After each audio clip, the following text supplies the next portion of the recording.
பிதாவாகிய தேவனையும் ஆண்டவராகிய இயேசுவையும் அறிகிற அறிவினாலே கிருபையும் சமாதானம் பெருகுவதாக. இந்த 5வது மாதத்தின் முதல் ஓய்வு நாளிலே கடவுள் நம்மை கொண்டு வந்ததற்காக நாம் நன்றியுடையவர்களாக இருக்க வேண்டும். இந்த வருடம் தொடங்கி 4 மாதங்கள் அற்புதமாய் நம்மை நடத்தி வந்தார். ஒரு குறைவில்லாமல் நடத்தி வந்தார். ஆமென். ஆகவே அப்படிப்பட்ட ஆண்டவரை தினந்தோறும் தொழுது கொள்ளுங்கள். தினந்தோறும் அவருடைய கட்டளைகளை கைக்கொள்ளும்படி கடவுள் நம்மை எதிர்பார்க்கிறார். ஆகவே கர்த்தருடைய வார்த்தையை நான் உங்களுக்கு கொடுப்பதில் நான் மகிழ்ச்சி அடைகிறேன். இன்றைக்கு புதிதாய் வந்திருக்கிற தேவனுடைய பிள்ளைகளும் சபையார் யாவருக்கும் ஆண்டவர் இயேசுவின் நாமத்தினாலே நன்றியும் ஸ்தோத்திரத்தையும் நான் சொல்லி வாழ்த்துதலோடு கூட ஆரம்பிக்க விரும்புகிறேன். இந்த செய்தியை கேட்கிற தேவனுடைய பிள்ளைகளாகிய நீங்களும் ஆன்லைன் மூலமாய் கேட்க இருக்கிற தேவனுடைய பிள்ளைகளும் ஆசீர்வதிக்கப்பட்டவர்கள். செய்தியை நீங்கள் முழுமையாக கேளுங்க, தொடர்ச்சியாக கேளுங்க. அது உங்களுக்கு பிரயோஜனமாக இருக்கும் என்று விசுவாசிக்கிறேன். இன்றைய செய்தியின் தலைப்பு interchange your burden. Interchange your burden. உங்கள் சுமையை மாற்றிக்கொள்ளுங்கள். உங்கள் சுமையை மாற்றிக்கொள்ளுங்கள். அதற்கான வசனத்தை நம்ம ஆதாரமாக வேதத்திலிருந்து பார்ப்போம். உலகத்தில் எல்லாருக்கும் சுமைகள் இருக்கிறது. படிக்கிற பிள்ளைகளுக்கு பாடங்கள் சுமை இல்லையா? படிக்கிற பிள்ளைகளுக்கு அவங்களுடைய புத்தகங்கள் சுமையாக இருக்கிறது. வாலிப பிள்ளைகளுக்கு வாலிப பருவம் சுமையாக இருக்கிறது. ஏன்னா அவங்க விரும்புகிற மாதிரி அவங்க போகணும்னு விரும்புவாங்க. அதை நம்ம தடுத்து நிறுத்தும் போது அவங்களுக்கு அது ஒரு பார சுமையாக இருக்கும். திருமணமானவங்களுக்கு சுமைகள் இருக்கு. படித்தவர்களுக்கு வேலை கிடைக்கவில்லை என்ற ஒரு பாரம். இப்படி எல்லாருக்கும் வயிறுக்கேற்ற அளவில் எல்லாருக்கும் ஒவ்வொரு சுமையும் பாரமும் இருந்துகிட்டே தான் இருக்கு. இந்த சுமையோடு கூட தான் வாழ்க்கை பயணத்தை நடத்தி கொண்டிருக்கிறோம். வேலை இல்லாதவர்களுக்கு வேலை இல்லைங்கிற சுமை, வேலை வந்தவர்களுக்கு அலுவலகத்தில் பிரச்சனை, அவங்க வேலை பாரமாக இருக்கும், சம்பளம் சரியா உயர்வு இல்லையேங்கிற ஒரு பாரம் இருக்கும். இப்படி பலவிதமான பாரங்கள் நடுவில் தான் வாழ்க்கை பயணத்தை என்ன செய்து கொண்டிருக்கிறோம்? நகர்த்தி கொண்டே இருக்கிறோம். இதற்கு வேதம் நமக்கு என்ன பதில் கொடுக்கிறது? கடவுள் மனிதனை செம்மையானவனாக படைத்தார் என்று பிரசங்கின் புஸ்தகம் சொல்லுகிறது. கடவுள் மனிதனை செம்மையானவனாக படைத்தார்.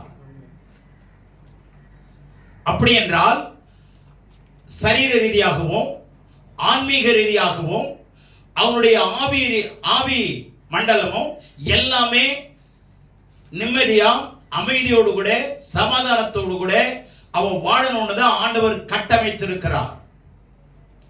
மனிதன் முப்பரிமாணம் உள்ளவன். Man is a 3-dimensional being. 3 பரிமாணங்கள். என்னென்ன? ஆவி, ஆத்மா, சரீரம். உலக மதங்கள், அந்த மதங்களில் இருக்கிறதான பக்த கோடிகள், பக்தர்கள், அவருடைய பக்தி எப்படி இருக்குதுன்னா மென்டல் ஓரியன்டட். நான் இன்னைக்கு கோயிலுக்கு போனேன், கும்பிட்டேன், வந்துட்டேன், முடிஞ்சு போச்சா? அப்படிதானே? நான் சொல்றது சரிதானே? நான் இன்னைக்கு கோயிலுக்கு போனேன், என்னுடைய பொருத்தனையை செலுத்திட்டேன். நடைபயணம் ஒன்று வச்சிருந்தேன், அதையும் நான் செய்துட்டேன். அப்ப இது என்னது? மன ரீதியான ஒரு திருப்தி. சரிங்களா? ஆனா அவங்களுடைய பக்தி எதை தாண்டியும் வரலன்னா மைண்டை தாண்டி சரீரத்துக்கு வராது, ஆவிக்கும் போகாது. சரீரத்துக்கு நான் என்ன? நான் சுத்தமா இருக்கணும், நான் பொருளாசை இல்லாமல் இருக்கணும், அடுத்தவனை கெடுக்கக்கூடாது. கடவுள் பரிசுத்தமா இருக்கிறார், நானும் பரிசுத்தமா இருக்கிறேன் அப்படின்னு அவங்க சொல்ல முடியுமா? சொல்லுங்க. எந்த மதத்தில் இருந்தாலும் சரி அவங்க சொல்ல முடியுமா? ஏன்னா அவங்களுக்கு டீச்சிங் கிடையாது. அங்கே உட்கார்ந்து யாரும் வாலிப பிள்ளைங்களை கூப்பிட்டு தனியா, டேய் சிகரெட் குடிக்கக்கூடாது, தண்ணி அடிக்கக்கூடாது, சினிமா பார்க்கக்கூடாது, பெட்ரோலுக்கு கீழ்ப்படியணும் அப்படின்னு எங்கேயாவது டீச்சிங் இருக்கா? வேதத்தை படிக்க முடியுதா? முடியாது. நல்ல கவனிங்க. அவங்களுடைய பக்தி ஆன்மா ரீதியா ஆன்மா அல்லது ஆன்மீகம் அப்படின்னு சொல்றாங்க இல்லையா, அவ்வளவுதான். சோல் ஓரியன்டட், மன சம்பந்தப்பட்ட அளவுக்கு தாங்க அவங்களுடைய பக்தி. ஆனா இந்த வேதம் சொல்லுகிறது இஸ் a holistic ministryன்னு சொல்லுது. என்ன அப்படின்னா, மனுஷனுடைய சரீரத்தையும் அவனுடைய மனதையும் அவனுடைய ஆவியையும் சேர்த்து பரிசுத்தமாக்குகிற வசனம் தான் கடவுள் கொடுத்திருக்கிறார். இந்த மார்க்கத்துல மரத்துல அப்படி கிடையாது. கிறிஸ்தவ மார்க்கத்துல நீ கடவுள்கிட்ட வந்தீங்கன்னா என்ன போல மாறு, நான் பரிசுத்தராய் இருக்கிறது போல நீங்களும் பரிசுத்தமாயிருங்கள். உங்கள் நடக்கை எல்லாவற்றிலேயும் பரிசுத்தமாயிருங்கள். வார்த்தையில, பேச்சில, அன்பில, ஆவியில, விசுவாசத்துல, கற்புல உண்மையாயிரு. இப்போ எல்லாம் இதுக்குள்ள அடங்குதா? சரீரம் அடங்குதா? புரியுதா? சரீரம் அடங்குதா? அடங்குதா இல்லையா? எல்லாமே அடங்கு. 3 டைமென்ஷன்ஸ் இதுக்குள்ள வரும். நீ கடவுளை தேடினா நீ பொய் சொல்லாத, களவு செய்யாத, திருடாத, வேசித்தனம் செய்யாத, இருக்கா இல்லையா? அப்போ நம்ம சரீர ரீதியாகவும் பரிசுத்தமா இருக்கணும்னு சொல்லி தருதா இல்லையா? அப்போ ஆன்மா பரிசுத்தப்படுமா இல்லையா? எண்ணங்கள் பரிசுத்தப்படுமா இல்லையா? எண்ணம் சரியா இருந்ததுன்னா செயல் சரியா இருக்கும். செயல் சரியா இருந்தா, எண்ணங்கள் சரியா இருந்தா வார்த்தை சரியா இருக்கும். வார்த்தைகள் சரியா இருந்தா செயல்கள் சரியா இருக்கும். செயல்கள் சரியா இருந்தா வெற்றியுள்ள வாழ்க்கை செய்வோம். அதுக்கு அடிகோலுகிற புத்தகம் ஒன்றுதான் இது. இதுக்குள்ள நுழைஞ்சி வெளியே வந்தீங்கன்னா நீங்க படிக்கும் போது இருந்த நிலைமை கண்டிப்பா இருக்காது. சுத்தமா அட்மாஸ்பியர் கம்ப்ளீட்டா மாறிடுங்க. உங்களுடைய சிந்தனை மாறிடும், உங்களுடைய செயல் மாறிடும், உங்க வார்த்தை மாறிடும், வாழ்க்கை மாறிடும். கலங்கரை விளக்கமாய் மாறுவீர்கள். ஆமென். ஆகவே இந்த விஷயங்களை நல்லா வேதத்தை அதனாலதான் அதிகமா படிங்கன்னு சொல்றது. வேதத்தை அதிகமா படிங்க. இன்றைக்கு வேதத்திலிருந்து நான் ஆதாரமாக உங்களுக்கு வசனத்தை நான் கொடுக்க விரும்புகிறேன். 3 வசனத்தை நான் சொல்லி சீக்கிரம் முடிக்க விரும்புகிறேன்.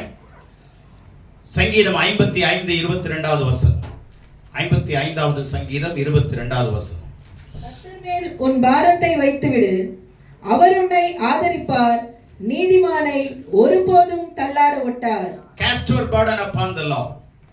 தமிழ்ல பாரத்தை வைத்து விடுன்னு இருக்கு. ஆங்கிலத்துல என்ன இருக்கு? பாரத்தை ஆண்டவர் பாதத்துல தூக்கி போடுன்னு இருக்கு. Cast your burden upon the Lord. ஆண்டவருடைய பாதத்துல உன்னுடைய கவலையை, உன்னுடைய பாரத்தை, உன்னுடைய கஷ்டங்களை, மன அழுத்தத்தை, தனிமையை, பிரச்சனையை, போராட்டத்தை, கண்ணீரின் வாழ்க்கையை எல்லாத்தையும் தூக்கி என்ன பண்ணிடு? கம்ப்ளீட்டா போட்டுரு. கொஞ்சம் கொஞ்சமா போடலாம்னு நினைக்காத. ஏன்னா நமக்கு இஎம்ஐ கட்டி பழக்கம். எல்லாத்தையும் ஒன்னா போட்டுற வேணாம், கொஞ்சம் கொஞ்சமா போடுவோம். இன்ஸ்டால்மெண்ட் பேசிஸ்ல பண்ணாதீங்க. எவ்வளவு பிரச்சனை இருந்தாலும், எவ்வளவு கடினமான பிரச்சனை இருந்தாலும், மலை போல பிரச்சனை இருந்தாலும் ஆண்டவருடைய பாதத்துல ஜஸ்ட் அப்படி தூக்கி போட்டுருங்க.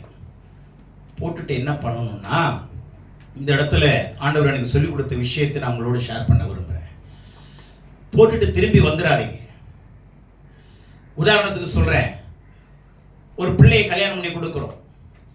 அந்த பிள்ளை வீட்டில் எல்லா வேலையும் செய்யும், பொறுப்பா தகப்பனை பாதுகாக்கும், தாயை பாதுகாக்கும், கூட பிறந்த பிள்ளைகளுக்கு உதவி செய்யும், குடும்ப வேலையில ஷேர் பண்ணிக்கலாம், வேலைக்கு போய் சம்பளத்தை கொடுத்து சப்போர்ட் பண்ணலாம்.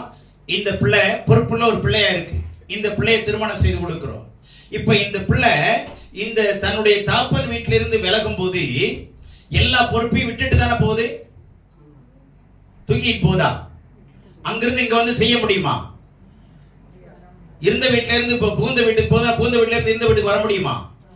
முடியாது. இந்த பொறுப்புகள் எல்லாம் என்ன பண்ணும்? அப்படியே விட்டுட்டு போயிடும். போயிட்டு இப்போ மாப்பிள்ளை வீட்டுல போய் தங்கி இருக்கும், வாழும். வாழும்போது அங்க பொறுப்பு இருக்கா இல்லையா? நல்ல கவனிங்க.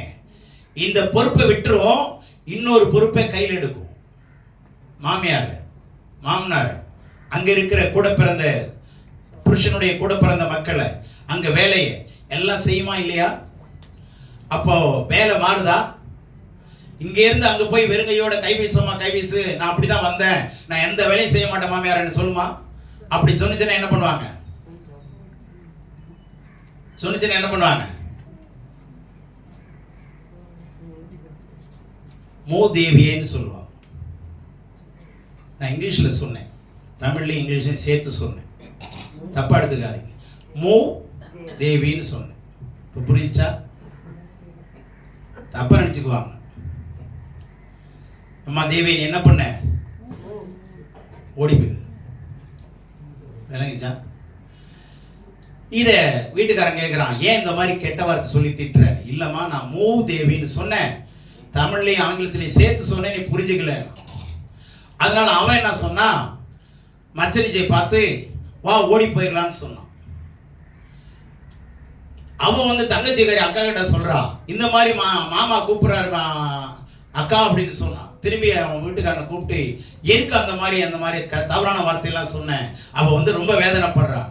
இல்லைம்மா நீ தமிழில் தானே சொல்லணும்னு சொன்னேன், ஜாக்கிங் போகலான்னு சொன்னது தான் நான் தமிழில் சொன்னேன்னா. புரிஞ்சுச்சா? இப்படிதான் உலகம் ஒவ்வொன்றும் சொல்றதை மாற்றி புரிஞ்சுக்கிறாங்க. தயவுசெய்து நல்லா கவனிங்க. எந்த இடத்துலேருந்து எங்கே போனாலும் ஒரு இப்போ வீட்டில் இருந்து வேலைக்கு போகிறீங்க, வீட்டில் இருக்கிற வேலையை விட்டுட்டு அங்கே வேலையில் இருக்கிற பொறுப்பை எடுத்து செய்கிறீங்க. அதே மாதிரி ஆண்டவரிடத்தில் வந்தால் ஆண்டவர் சொல்கிறாரு, உன் பாரத்தை இறக்கி வச்சிரு, நான் உன்னை ஆதரிப்பேன். நீ என்ன பண்ணு, போகும்போது நான் கொடுக்குற பாரத்தை எடுத்துக்கோ. இப்போ புரிஞ்சா? பிரசங்கி புலம்பல் 3:27 பாருங்க. புலம்பலின் புஸ்தகம் இறைமையாவுக்கு அடுத்தது புலம்பலின் புஸ்தகம். நாம புலம்பிட்டு தான் இருக்கிறோம், அதுக்கு தான் ஒரு புலம்பல்னே ஒரு புத்தகம் இருக்கு பாருங்க. அந்த புலம்பல்ல இருக்கிற புத்தகத்துல 3ஆம் அதிகாரம் 27ஆம் வசனம் என்ன சொல்லுது பாருங்க. தன் இளம் பிராயத்தில் நுகத்தை சுமக்கிறது மனுஷனுக்கு நல்லது. நீ மனுஷனா இருந்தேனான்னு சொல்றாரு. எப்பா நீ மனுஷனா இருந்தேனா, உன் இளம் பிராயத்துல என்ன சுமக்கணும்? நுகத்தை சுமக்கிறது நல்லது, பாரங்களை சுமக்கிறது நல்லது. ஆட்டோவில் எழுதியிருந்தான், முதிர் வயதில் நீ யாருக்கும் பாரம் இல்லாமல் இருக்க வேண்டுமானால் இளம் வயதில் பாரங்களை சுமந்து கொள். புரிஞ்சதா? இளம் வயதுல நீ பாரத்தை சுமந்து சேர்த்து வச்சிருந்தேன்னா முதிர் வயதில் நீ யாருக்கும் பாரமா இருக்க மாட்டேன், பாரத்தை கொடுக்கவும் மாட்டேன். இளம் வயசுல என்ன பண்ண? கஷ்டப்படு, பாரத்தை சுமந்துக்கோ. அப்பதான் நீ உன் வழியை விட்டு டிவீட் ஆகி போயிட மாட்டேன். எனக்கு எங்க அப்பா அம்மா பாதுகாக்கும், நான் என் இஷ்டப்படி போக முடியாதுங்க. பொறுப்பு உள்ள மனுஷன் கண்டிப்பா ஒழுக்கமுள்ளவனாக இருப்பான். என்னுடைய வேலையில இன்டர்வியூல கேட்டாங்க, நீங்க நல்லா எல்லா கேள்விக்கும் பதில் சொன்ன தம்பி, நல்லா இருக்க, நல்லா சொன்ன பதில், ரொம்ப சந்தோஷம். ஆனா உனக்கு வேலை கொடுக்க முடிய விரும்புகிறோம், ஆனா நீங்க பெங்களூர் போவீங்களான்னு கேட்டாங்க. நான் சொன்னேன் போக முடியாது சார். போக மாட்டீங்களா? போக முடியாதான்னாரு. போக முடியாதுன்னு. என்ன தம்பி இவ்வளோ தைரியமா ஒரு ஆஃபீஸர்கிட்ட பதில் சொல்றியேனாரு. இல்லை சார் அதுக்காக இல்லை, தப்பா எடுத்துக்கிட்டீங்க. என்னுடைய தாய் தப்பன் வயசானவங்க, எனக்கு மூத்த ஒரு சகோதரன் வாய் பேசாத ஒரு அண்ணன் இருக்காங்க, அவங்கள நான் காப்பாற்றணும், அந்த ஒரு காரணத்துக்கு தான் நான் போக முடியாதுன்னு சொன்னேன். அப்படியா, சரி சரி. கடவுளோட பிள்ளைங்களே நல்லா கவனிங்க, அங்கதான் எனக்கு வேலை கொடுத்தான். பாரங்களை சுமக்கிறது நல்லதுங்க. நீங்க சர்ச்சுக்கு வரீங்களா, வந்துட்டு உங்க பாரத்தை விட்டுட்டு திரும்பி எடுத்துட்டு போயிடாதீங்க. ஒன்ஸ் தூக்கி எறிஞ்சிங்கன்னா, அது ஒரு மர்லின் மன்றோங்கிற ஒரு எழுத்தாளர் நினைக்கிறேன், அவர் என்ன எழுதுறாங்கன்னா, அருந்த செருப்பை தூக்கி எறிகிற மாதிரி உன்னுடைய கவலையை தூக்கி எறிஞ்சிருன்றாங்க. நம்பால் என்ன பண்ணுவான், அருந்த செருப்பை அக்கல்ல வச்சுக்கிட்டு போயிடுவான். தூக்கி சுருட்டி ஒரு பேப்பரில் சுருட்டி அக்கல்ல வச்சுக்கிட்டு அடுத்த நாள் போய் அதை தச்சு போட்டுக்குவான், அது வேற விஷயம். ஆனால் அவன் சொல்ற விஷயம் என்னன்னா, கிழிந்த செருப்புகளை எப்படி தூக்கி எறிகிறோமோ அப்படி உங்களுடைய கவலைகளை தூக்கி எறியுங்க. அல்லேலூயா. பாரம் இல்லாம யாரு இல்லைன்னு சொல்லுங்க பார்க்கலாம். சில பேருக்கு ஒண்ணுமே இல்லைனாலும் உடம்பே பாரமா இருக்குங்க. 10 படிக்கட்டு மேலே ஏறிவாங்களே, எப்படி மூச்சு வாங்குது பாருங்க. இவங்க கீழே வச்சா நல்லா இருந்திருக்குமே, இவங்க ஏன் ஃபர்ஸ்ட் ஃப்ளோரில் வச்சிருக்கிறாங்க? நடக்கிறதுக்கு பாரம், உட்கார்ந்தா ஏந்திரிக்க முடியாது, எழுந்தா உட்கார முடியாது. இது ஒரு பாரம். பாரம் இல்லாத மனுஷனே இல்லைங்க. அதான் உலகத்திலேயும் சொன்னான், மண்ணுக்கு மரம் பாரம், மரத்துக்கு கிளை பாரம், கிளைக்கு இலை பாரம், பெற்றோருக்கு பிள்ளை பாரம். தேவனுடைய பிள்ளை நல்ல கவனிங்க, பாரம் எல்லாருக்கும் இருக்கு. ஆனால் பாரத்தோட வாழாதீங்க, சீக்கிரம் லைஃப் போயிடும். ரொம்ப பாரம் ரொம்ப நாள் தாங்க முடியாது, சீக்கிரம் உங்களுடைய வாழ்க்கை ஆயுசு நாள் குறைஞ்சிரும். நீங்க நீடித்த ஆயுசோடு இருக்கதான் ஆண்டவர் சொல்றாரு. இப்ப வாங்க மத்தேயு 11ஆம் அதிகாரம் 28ல இருந்து படி சீக்கிரம். வருத்தப்பட்டு பாரம் சுமக்கிறவர்களே, வருத்தப்பட்டு உங்க வாழ்க்கையில பாரம் சுமந்து கொண்டிருக்கிற சகோதரனே சகோதரியே, நீங்கள் எல்லாரும் என்னிடத்தில் வாருங்கள். நீங்கள் எந்த மதத்தினரா இருந்தாலும், எந்த மார்க்கத்தில் இருந்தாலும், எந்த இனத்தாய் இருந்தாலும், எந்த தேசத்தாரா இருந்தாலும் பரவாயில்லை, என்னிடத்துல வாருங்கள், நான் உங்களுக்கு இளைப்பாறுதல் தருவேன். ஃபர்ஸ்ட் இந்த 28ஆம் வசனத்தில் சொல்றாரு, I will give you rest. இளைப்பாறுதல் தருவேன். எதுல? முதலாவதாக உன்னுடைய சரீரத்துக்கு இளைப்பாறுதல் தருவேன். வியாதியே, சரீர கோளாறுகள், பலவீனங்கள், தீர்க்க முடியாத பிரச்சனைகள் இருக்கா? கவலைப்படாத, I will take care. நான் உன்னை பார்த்துக்குவேன். அதுக்காக தான் சிலுவையில் இரத்தம் சிந்தி மரித்து உயிரோடு எழுந்தேன். என் தழும்புகளினாலே நீங்கள் குணமானீர்கள். ஃபர்ஸ்ட் ஆண்டவர்கிட்ட வந்தீங்கன்னா முதல்ல உங்க சரீரத்துக்கு விடுதலைங்க. குஷ்ரோகிகள் விடுதலை அடைஞ்சாங்க, சப்பானிகள் நடந்தாங்க, செவிடர்கள் கேட்டாங்க, குடர்கள் பார்த்தாங்க, மரித்தவர்களை உயிரோடு எழுப்பினார். சரீர பிரகாரமான சுகம் கிடைச்சதா இல்லையா? ஃபர்ஸ்ட் சொல்றாரு, உன்னுடைய சரீரத்திலையும் உன்னுடைய ஆவிக்கும் உனக்கு நான் ரெஸ்ட் தருவேன்றார். அடுத்தது பாருங்க, நான் சாந்தமும் மனத்தாழ்மையுமாய் இருக்கிறேன். என் நுகத்தை உங்கள் மேல் ஏற்றுக்கொண்டு என்னிடத்தில் கற்றுக்கொள்ளுங்கள், அப்பொழுது உங்கள் ஆத்துமாக்களுக்கு இளைப்பாறுதல் கிடைக்கும். நல்ல கவனிங்க, உங்களுக்கு இளைப்பாறுதல் வேணும்னா 3 விஷயத்தை செய்யுங்க.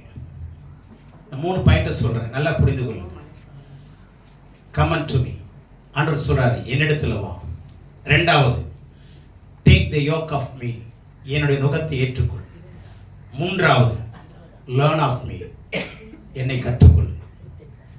முதல்ல என்னிடத்துல வாருங்கள், இரண்டாவது என் நுகத்தை ஏற்றுக்கொள்ளுங்கள், பேசுங்க. மூணாவது என்னை கற்றுக்கொள்ளுங்கள். முதல்ல என்ன சொல்றாரு? என்னிடத்துல வாருங்கள். நீங்க எல்லாரும் என்னிடத்துல வாருங்கள். எவ்வளவு பிரச்சனை இருந்தாலும் சரி எடுத்துட்டு வா, தூக்கி போட்டு என்னிடத்துல வந்து நான் யாருன்னு நீ பாரு. அப்புறம் டேஸ்ட் அண்ட் see. கர்த்தர் தயவுள்ளவர் என்பதை ருசித்து பாருங்கள், கர்த்தர் நல்லவர் என்பதை ருசித்து பாருங்கள். எப்போ நீங்க வந்தாதானே தெரியும். கடைக்கு வந்தாதானே என்னென்ன இருக்குன்னு உங்களுக்கு தெரியும். அப்ப எதை வாங்கலாம் எதை வாங்க வேணாம்னு முடிவெடுக்க முடியும். நீங்க வந்து பாருங்கள். அதனாலதான் ஆண்டவர் சொல்றாரு, you just come and see. Taste பண்றதுக்கு முன்னாடி வந்து பாரு, நான் என்ன சொல்றேன்னு கேட்டு பாரு, அதை செஞ்சு பாரு, அதுக்கப்புறம் நீ டிசிஷன் எடுத்துக்கோ. அல்லேலூயா. என்னிடத்துல வாருங்கள், என்னிடத்துல வாருங்கள். எந்த ஒரு பிரச்சனையும் நீங்க நினைக்க வேண்டாம், திறந்த உள்ளத்தோடு வந்துருங்க. உன் பாரத்தை வச்சு நான் உனக்கு இளைப்பாறுதல் தருவேன். உன் சரீரத்தில் இங்க எத்தனை பேரை தூக்கிட்டுலாம் வந்தாங்க. 35 வயசு ஒரு மனுஷனை தூக்கிட்டு வந்தாங்க, நடக்க முடியாது 3 வருஷமா. தூக்க மாத்திரை, சாப்பிட முடியாது, தூக்கம் கிடையாது, மூட்டை தூக்கின வேலை. எவ்வளவு ஒரு அதாவது ஆரோக்கியமான ஒரு சரீரம் மூட்டை தூக்குறது. அருமையான சகோதரனுடைய கணவர் தான் தூக்கிட்டு வந்து உட்கார வச்சாங்க. 2வது வாரம் நடந்து வந்தார், சாகர வரைக்கும் நடந்துட்டு தான் இருந்தார். ஆண்டவர் சரீரத்தில் சுகம் கொடுத்துருவார்.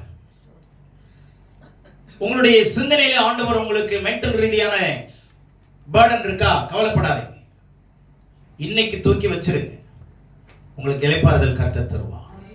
அல்லேலூயா. உங்களுடைய நித்திரை இன்பமாய் இருக்கும்.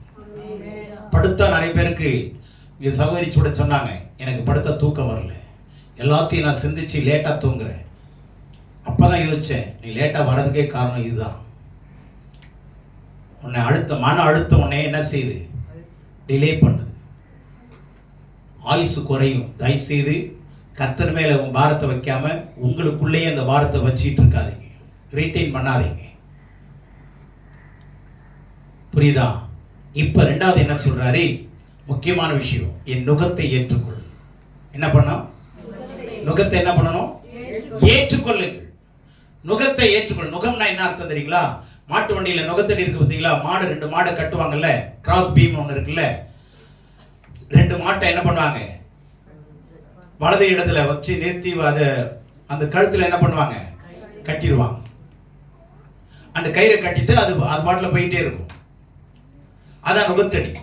இப்ப ஆண்டவர் என்ன சொல்றாரு, என் நுகத்துல இணையுங்கள். என் நுகத்தடியில் என்ன பண்ண, இணை, கட்டப்படு, உன் கழுத்தை கொடு. கல்யாணத்துல எதை கொடுக்குறாங்க?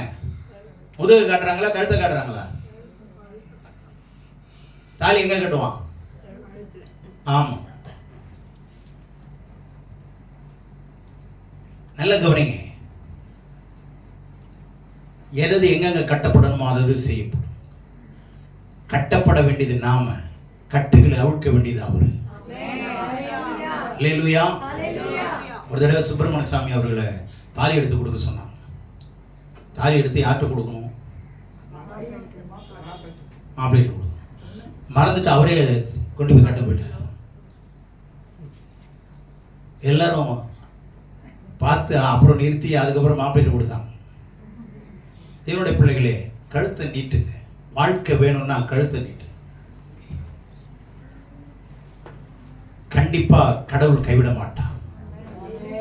புருஷன் கைவிடலாம், உறவினர்கள் கைவிடலாம், family may let you down, your blood relations may let you down, but God never ever let you down. கர்த்தர் ஒருபோதும் உங்களை கைவிட மாட்டார். எல்லாரும் கைவிடுவாங்க, பல காரணங்களால கைவிடுவார்கள். ஆனா உங்களை கரம் பிடித்த கர்த்தர் ஒரு நாள் உங்களை கைவிட மாட்டார். எப்ப தெரியுமா? அவர் ஒரு பக்கம், நீங்க ஒரு பக்கத்துல இணையுங்கள். நுகத்துல என்ன பண்ணணும்? அவர் ஒரு பக்கம் இருக்கணும். அவர் ரைட் ஹேண்ட்னா நம்ம எங்க இருக்கணும்? லெஃப்ட் சைடுல இருக்கணும். நல்லா கவனிங்க. கணவனை ஒரு பக்கம், மனைவி ஒரு பக்கம் வச்சு ஓட்டாதீங்க வண்டி. கணவன் இந்த பக்கம், மனைவி இந்த பக்கம். கடவுள் எந்த பக்கம்? அப்போ நடுவுலையா? கவனிங்க, நம்ம ஆளுங்க ரொம்ப புத்திசாலி. வேதம் சொல்லுது, புருஷனுக்கு, அதாவது மனைவிக்கு தலை யாருதான்? புருஷன் தான். மனைவிக்கு தலை யாரு? புருஷன் தான். நம்ம ஆளுங்க என்ன சொல்றாங்க, பெண்கள் என்ன சொல்றாங்க, ஆமாங்க அவரு தான் தலை, ஆனா நான் திருப்பினாதான் அவரு திரும்ப முடியும். கழுத்து நானும் தெரியுமான்றாங்க. கழுத்து நான். இப்ப கழுத்து நீங்க தான், உண்மை. இப்போ நீங்க திரும்பினாதானே தலை திரும்பும். புரிஞ்சா? அப்போ கட்டுமானம் எங்க தான் இருக்கு? கழுத்துல தான். அதனாலதான் ஏசாயால சொல்றார், உன் கழுத்தில் உள்ள கட்டுகளை அவிழ்த்து விடு, அப்பொழுது ராஜா உன்னை பிரகாசிக்க பண்ணுவான். நீ கழுத்தா இருக்கிறேன்னு சொல்லி பெருமைப்படுறியா? தேவனுடைய பிள்ளைங்க எல்லாம் கவனிங்க. ஏற்கு மாறெல்லாம் பேசக்கூடாது. தலைன்னா தலை தான். ஆமென். அப்போ நல்ல கவனிங்க. கடவுள் ஒரு பக்கம், உங்க குடும்பம் ஒரு பக்கம். ஆமென். கடவுள் இந்த பக்கம் ரைட் சைடுல, லெஃப்ட் சைடுல குடும்பம்னு வச்சுங்க, நீங்க என்ன வச்சுங்க. அப்போ கடவுள் காட்டுற வழியில தானே திரும்பணும். நாம என்ன சொல்றோம், நம்ம காட்டுற வழியில கடவுளை திரும்ப பார்க்கிறோம். கடவுளையே திரும்ப பார்க்கிறோம். வண்டி ஓடுமா? சொல்லுங்க. ஓடாது. நல்ல கவனிங்க. அதுக்கு தான் அவர் சொல்றாரு, இப்போ நுகத்துல 2 பக்கமும் இணைக்கப்படுவீர்களானால் உங்க பாரத்தை கடவுள் எடுத்துக்குவாரா இல்லையா? ஏன்னா யாருதான் மெஜாரிட்டியான பலன் உள்ளவரு? சர்வ பலன் யாரு? சர்வ வல்லமையுடையவர் யாரு? அவர்தான். நீங்க கவலைப்பட வேணாம். ஒரு பாரத்தை 4 பேர் தூக்கினா ஈஸியா இருக்குமா இல்லையா? இருக்குமா இல்லையா? லெகுவா இருக்குமா இல்லையா? அதே பாரத்தை ஆண்டவர் ஒரு பக்கம், நம்ம ஒரு பக்கம்னா எவ்வளவு ஈஸியா இருக்கும் நமக்கு. அல்லேலூயா. ஆனா மனுஷன் 4 பேர் தூக்குனா ஒருத்தன் தூக்க மாட்டான், ஏமாத்துவான். 4 பேர்ல ஒருத்தன் என்ன பண்ணுவான், தூக்குற மாதிரி நடிப்பான். அந்த நடிக்கிறவன் என்ன சொல்லுவான், தூக்குடா தூக்குடா தூக்குடாமா. அவன் தான் நான் தூக்காதவன் அர்த்தம். தூக்குறவன் கண்டிப்பா பேச மாட்டான், ஏன்னா முழு பலத்தை கொடுத்து தூக்குறான்ல, அதனால அவன் பேச மாட்டான். இந்த ஏமாத்துற கேஸ் தான் என்ன பண்ணும், ஆடிக்கிட்டே கிடக்கும் எப்ப பார்த்தாலும். நல்லா கண்டுபிடிச்சிக்கலாம். கடவுளுடைய பிள்ளைங்களே, கடவுளுடைய சன்னிதானத்தில் உங்க பாரத்தை வச்சிருங்க, அவரோடு கூட இணைக்கப்படுங்க. நல்ல கவனிங்க, இந்த விஷயத்துல தவறிடுறோம், நம்ம வச்சுட்டு போயிட்டே இருந்துடுறோம். உங்களுடைய பாரத்தை அவர் மேல வச்சுட்டு அவர் கொடுக்கிற சுமைய எடுத்துக்குங்க. அதனாலதான் சொல்றேன், இன்டர்சேஞ்ச் யுவர் பர்டன். இப்ப புரிஞ்சா புரியலையா? உங்க பாரம் எதுவா இருந்தாலும் வச்சிருங்க. அவருடைய பாரம் என்னன்னு சொல்லுது தெரியுங்களா? அவரை ஏற்றுக்குங்க. நுகத்தை ஏற்றுக்கிட்டா இப்ப நுகத்துல இந்த பக்கம் ஆண்டவர், இந்த பக்கம் நாம இருக்கிறோம். இப்ப ஆண்டவர் அப்படி திருமண ஆண்டவர் முகத்தை பார்க்க முடியுமா, முடியாதா? நுகத்துல இருக்கிற 2 பேர் ஒருத்தரோட முகத்தை பார்க்க முடியுமா, முடியாதாங்க? நீங்க நுகத்துல இணைக்கப்பட்டாதான் கர்த்தருடைய முகத்தை பார்க்க முடியும். எத்தனை பேர் விசுவாசிக்கிறீங்க? கர்த்தருடைய நுகத்துல இணைக்கப்படுங்க, சரியா இணைக்கப்படுங்க, தேவ வார்த்தையில இணைக்கப்படுங்க. கடவுளுடைய வார்த்தையின்படி செய்தாதான் அவர் முகத்தை காண்பிப்பார். புரிஞ்சா? சடங்குகள் மூலமாக பார்க்க முடியாது, சம்பிரதாயத்தின் மூலமாக பார்க்க முடியாது, அல்லது பாரம்பரியத்தின் மூலமாகவும் என்ன பண்ண முடியாது, பார்க்க முடியாது. எப்படிதான் பார்க்க முடியும்? சத்தியத்தை அறிகிற அறிவினாலதான் கர்த்தருடைய முகத்தை பார்க்க முடியும். அல்லேலூயா. கடமைக்காக வந்து போகிறவங்களே கண்டுகொள்ள மாட்டார். நுகத்துல சரியா, you must be yoked perfectly. சரியாக நீங்க இணைக்கப்படணும் நுகத்துல. உங்க சுயநலம் இருக்க கூடாது, சுய நீதி இருக்க கூடாது, சுய பெருமை இருக்க கூடாது. ஆண்டவர் பத்தியா என்ன பார்த்து என் பக்கத்துல வந்து நின்னுட்டாருன்னா அப்படி சொல்லக்கூடாது. இந்த பெருமைக்கெல்லாம் வேலை ஆகாது. தாழ்த்துங்கள், கர்த்தரிடமாய் போய் தாழ்த்துங்கள், அவர் நுகத்தை ஏற்றுக்கொள்ளுங்கள். இப்ப புரியுச்சா? நுகத்தை ஏத்துக்கிட்டு அந்த நுகத்திலிருந்து வெளியே வர ட்ரை பண்ணக்கூடாது. புரியுச்சா? சபைக்கு வந்தா ஒழுங்கா அந்த கழுத்தை கட்டிடுறாங்க. ஏன் கட்டுறாங்க? மாடு விளையிடுச்சுன்னா என்ன ஆயிடும், மாட்டுக்கு கழுத்துக்கு நடுவில் 2 போடுவாங்க. என்ன தெரியுமா? 2 கொம்பு சொருவாங்க. மாடுக்கு கழுத்துக்கு நடுவில் 2 கொம்பு இருக்கும், 2 ஓட்டை இருக்கும். அதுல இவ்வளவு பெரிய கொம்பு சொருவிடுவாங்க. இந்த கழுத்துக்கு நேரா வந்து இப்படி நிற்கும். அப்போ இந்த கொம்பை விட்டு கழுத்து என்ன பண்ண முடியாது, வெளியே வர முடியாது. அதுதான் கட்டளையும் பிரமாணம். கழுத்துக்குள்ள கழுத்து எதுக்குள்ள இருக்கணும்? கட்டளைக்குள்ளேயும் பிரமாணத்துக்குள்ளேயும் உங்க கழுத்து இருக்கணும். அப்புறம் வண்டி நேரா போகும். இந்த 2 கட்டை இல்லைன்னா கழுத்து வெளியே வந்துடும். அப்போ மேல இருக்கிற எல்லாருக்குமே அது என்ன ஆயிடும், ஆபத்தாகும். தேவனுடைய பிள்ளைகளை, உங்க வாழ்க்கை பயணம் சரியாகணும்னா நுகத்தடியை கத்துக்கொள்ளுங்க. நுகத்துல என்னென்ன இருக்குன்னு போய் படிங்க, கேட்டு படிங்க. சும்மா கொண்டாந்து மாட்டை வச்சிடல, அந்த மாடு நினைச்சாலும் வெளியே போக முடியாது. இப்ப கட்டளை இருக்கு, பிரமாணம் இருக்கு, நடுவுல கழுத்து இருக்கு. கழுத்தை கொடுக்கணும்னா என்ன அர்த்தம்? என்னுடைய வாழ்க்கையை கொடுக்கிறேன்னு அர்த்தம். கழுத்து கொடுக்கணும்னா என்னங்க அர்த்தம் சொல்லுங்க?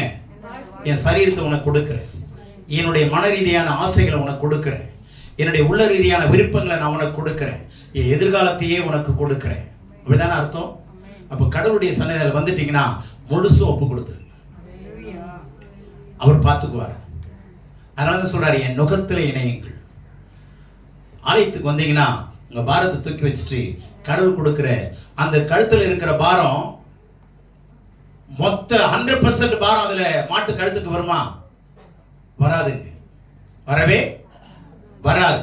அதனுடைய தாற்பயத்தை நீங்க கவனிச்சீங்கன்னா, அந்த தத்துவத்தை கவனிச்சீங்கன்னா, எவ்வளவு லோடு ஏத்தினாலும் முன்னாடி தூக்க முடியலன்னு வச்சுங்களேன், அந்த வண்டியை மாட்டு மேல ஏத்த மாட்டாங்க, மாட்டு நுகத்துல ஏத்த மாட்டாங்க. கழுத்துல என்ன பண்ணுவாங்கன்னா, அது லேசா அப்படி கழுத்துல உட்கார்ற மாதிரி இருக்கணும்.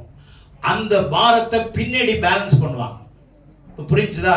இப்படி இருக்குதுன்னா, இது ரொம்ப பாரம் இப்படி இருக்குதுன்னா, இந்த பக்கத்துல வச்சுட்டீங்கன்னா அப்படி தூக்கி இப்படி வச்சிரும் இல்லையா?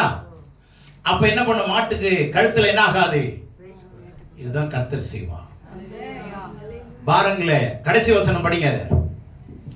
என் நுகம் மெதுவாயும். என் நுகம் எப்படி இருக்கும்? மெதுவாயும். ரொம்ப சாஃப்டா இருக்குங்க. இப்ப புரியுதா? மொத்த பாரமும் மாட்டினுடைய கழுத்து மேல இருந்துச்சுன்னா மாடு சீக்கிரம் செத்துரும், இழுக்க முடியாது. புரிஞ்சுச்சா? அந்த வெயிட் இருக்கிற மாதிரி இருக்கணும், இல்லாத மாதிரியே இருக்கணும்.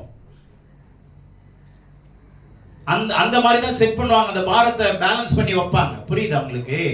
மனுஷனே அப்படி செய்வது கடவுள் செய்வாரா இல்லையா? சொல்லுங்க. கண்டிப்பா அவருக்கு தெரியும் உங்க பாரம் எவ்வளவு வேணும் அப்படின்னு தெரியும், எவ்வளவு தாங்குவீங்கன்னு தெரியும். ஒவ்வொருத்தருக்கும் ஒரு சின்ன பாரம் கொடுத்தாதான் வண்டி சரியா ஓடும். பாரமே இல்லைன்னா வண்டியில சத்தம் நிறைய வரும் தெரியுமா? பஸ்ல எந்த பஸ் இதுல பேசஞ்சரே இல்லை, அந்த வண்டியை படு வேகமா ஓட்டுறான்னா சவுண்ட் வருமா வராதா? வரும். பாரம் இருந்ததுன்னா வராது. பாரம் இருந்தா வரவே வராது. ஒரு நாள் நான் விழுப்புரமா எங்கேயோ போயிட்டு இருக்கிறேன், வண்டியில 4 பேர் தான் இருக்கிறான், 90 km ஸ்பீட்ல போறான். நான் சொன்னேன், டிரைவர் உங்களுக்கு பிரச்சனை வரும், தயவு செய்து ஸ்லோ பண்றீங்களா இல்லையான்னு கேட்டேன். நீங்க ஓட்டுற வேகம் சரி கிடையாது, வண்டியில பாரம் இல்லை, கவுந்துரும், தயவு செய்து ஸ்லோ பண்றீங்களா, நான் ஃபோன் பண்ணட்டுமான்னு கேட்டேன். பண்ணவே இல்லை இருந்தாலும். நான் ஜெபம் பண்ணேன், ஆண்டவரே இது எங்கேயாவது சீக்கிரம் நிற்கணும் ஆண்டவரே. 5 நிமிஷத்துல ஓரம் கட்டி நிறுத்தினான். என்னையான்னு கேட்டேன். இன்ஜினில் ப்ராப்ளம், மரியாதையை நிறுத்திக்கும், சீட்டை கொடு, அடுத்த வண்டியில் போ. தேவனுடைய பிள்ளையை நல்லா கவனிங்க, பாரம் இல்லைன்னா வண்டி ஓடாது.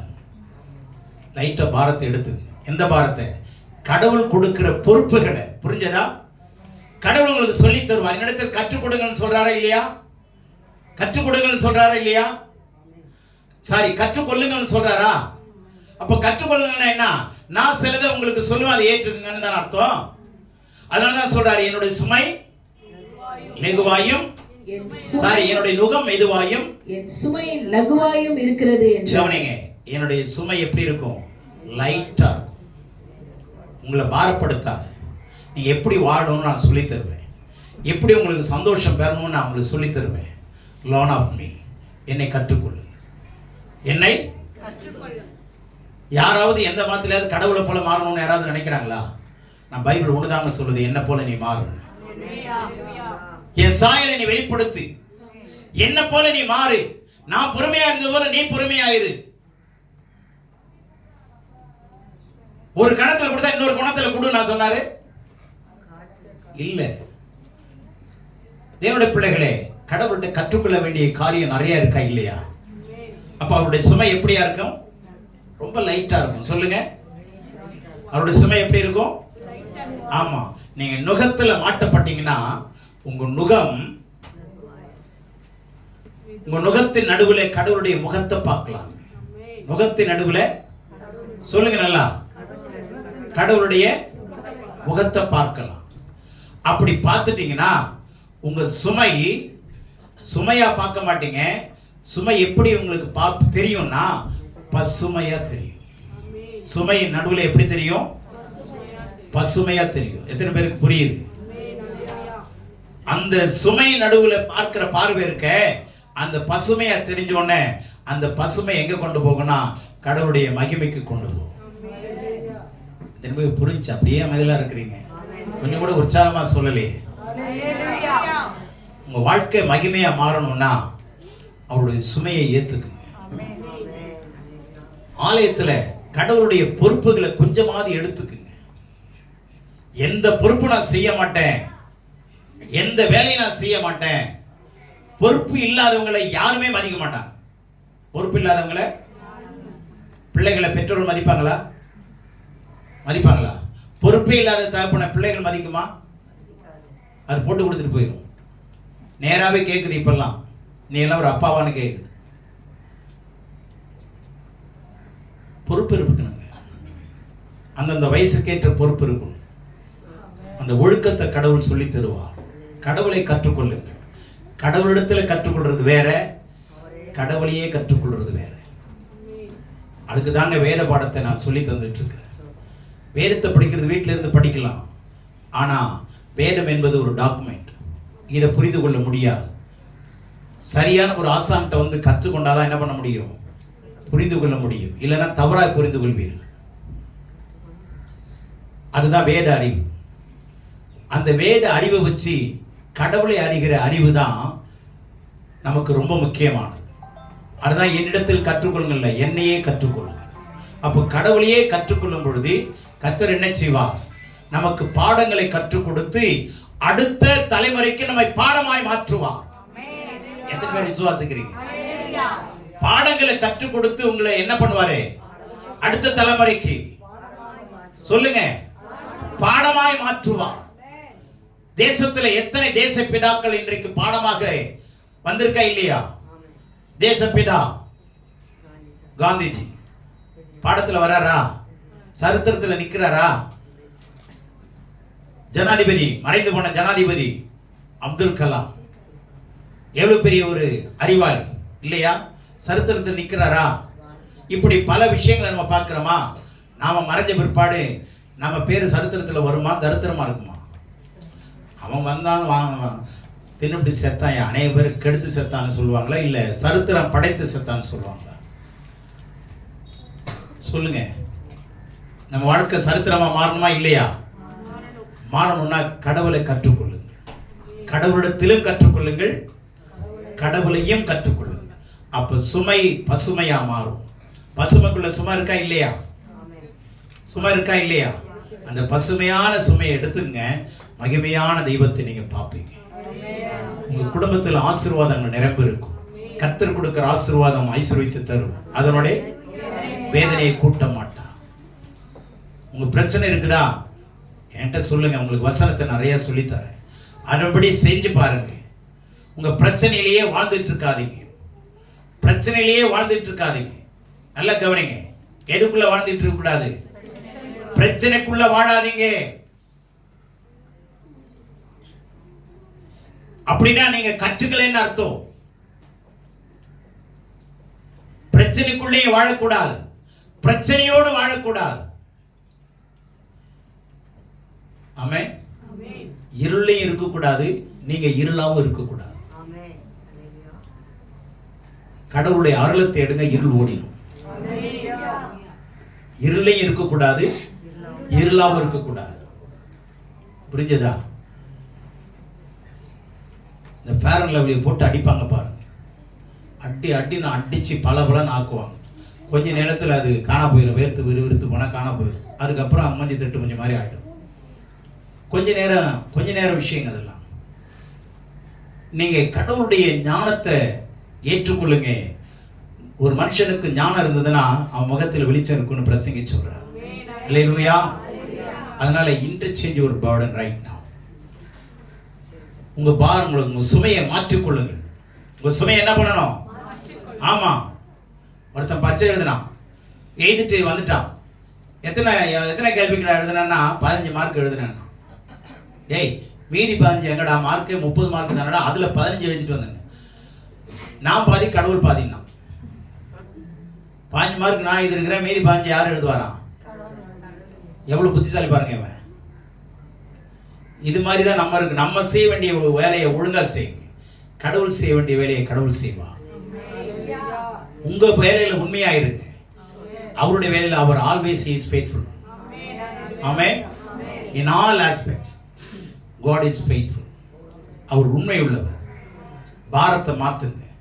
உங்க பாரத்தையே நீங்க சுமக்காதீங்க.